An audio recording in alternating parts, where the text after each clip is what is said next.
7 десятков лет на страже экологии. Сегодня свой юбилей отмечает одна из старейших в республике общественных организаций — Северостинское отделение Общества охраны природы. Поздравить активистов организации приехали коллеги из соседних регионов, ученые и представители ведомств. С теплыми словами к юбилярам обратился и глава республики Вячеслав Битаров.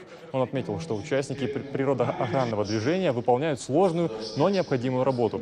Подчеркнул, что в последнее время к организации присоединяется много молодых людей, которые понимают, что сохранение природных богатств – это залог процветания республики завтра. И во время зарождения общества, и по сегодняшний день перед обществом охраны природы стоит самая главная задача – это сохранение окружающей среды.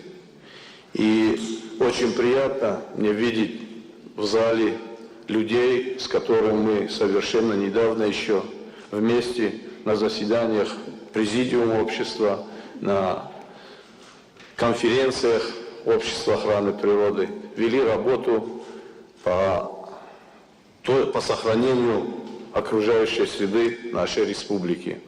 И хочу их также поблагодарить, что на энтузиазме, на неравнодушии к своей республике, к природе они вели и ведут по сегодняшний день эту работу. Спасибо вам большое. Группу неравнодушных людей. На заседании говорили о знаковых моментах в истории общества, о целях и задачах. За вклад в сохранение окружающей среды медаль во славу Осетии вручили заведующему кафедрой экологии ГМИ Ивану Алборову и заведующему кафедрой акушерства и гинекологии медакадемии Ларисе Цалаговой. Также активистов наградили грамотами и благодарственными письмами. В рамках юбилея поздравили и победителей творческого конкурса для представителей СМИ. Журналисты представили работы в 3 номинациях. В каждой определили по 2 победителя. Диплом первой степени получила и наша коллега Генриетта Албегова.